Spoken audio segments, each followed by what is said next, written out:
आज हम लोग क्लास 12 के जैक बोर्ड में जो मैथ का सिलेबस है उसके बारे में स्टडी करेंगे कि आखिर किस एरिया से क्या पूछा जाता है। जैक बोर्ड में टोटल 29 क्वेश्चन पूछे जाते हैं मैथ में। टोटल 29 क्वेश्चन पूछे जाते हैं मैथ में, जिसमें 3 टाइप के क्वेश्चन होते हैं। एक होता है 1 मार्क्स का क्वेश्चन जो कि 10 क्वेश्चन होता है। एक होता है 4 मार्क्स का क्वेश्चन जिसकी संख्या 12 होती है। एक होता है 6 मार्क्स का क्वेश्चन जिसकी संख्या 7 होती है। यानी टोटल 29 क्वेश्चन इसमें पूछे जाते हैं।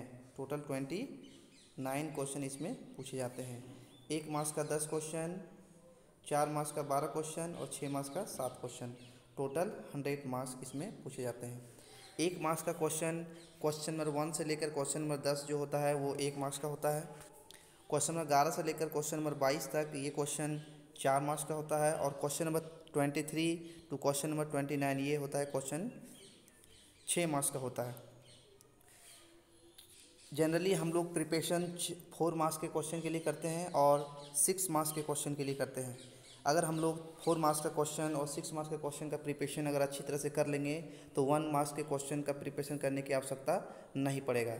यानी हम लोग का मेन टारगेट होगा कि 4 मार्क्स के जो 12 क्वेश्चन है उसको कैसे सॉल्व करें और 6 मार्क्स के 7 क्वेश्चन है उसको कैसे सॉल्व करें। तो यानी टोटल 19 क्वेश्चन का टारगेट हमारे पास है। चलिए आगे बढ़ते हैं। टोटल 19 क्वेश्चन है, इसे टोटल 29 क्वेश्चन है हमारे पास।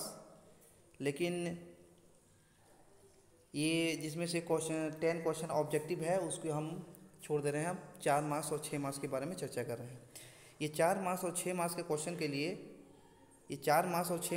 के लिए जो हमारा एरिया है वो आपका है टोटल 13 एरियाज़ है। कितने हैं टोटल? 13 एरियाज़ है इसके लिए।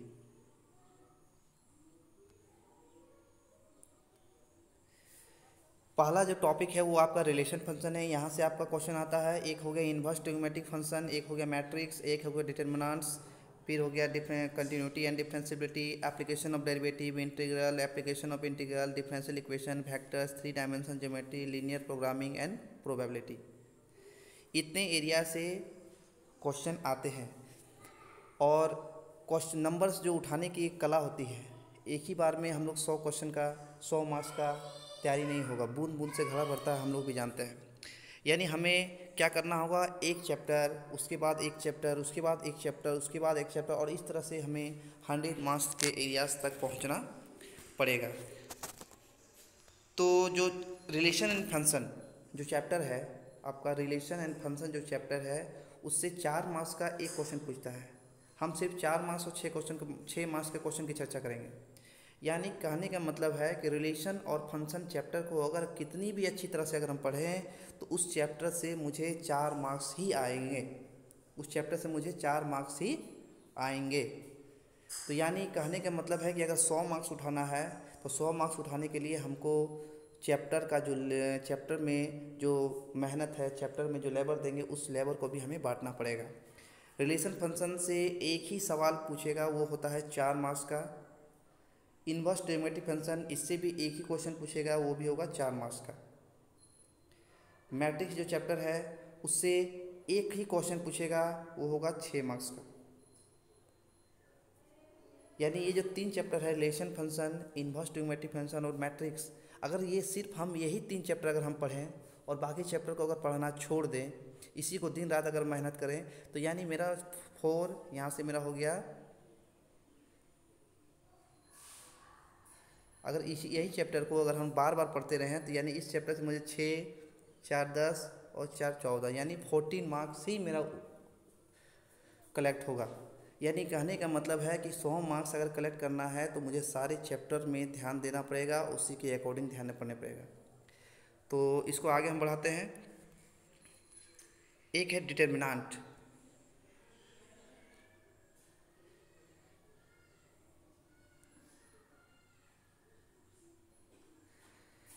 डिटर्मिनेंट्स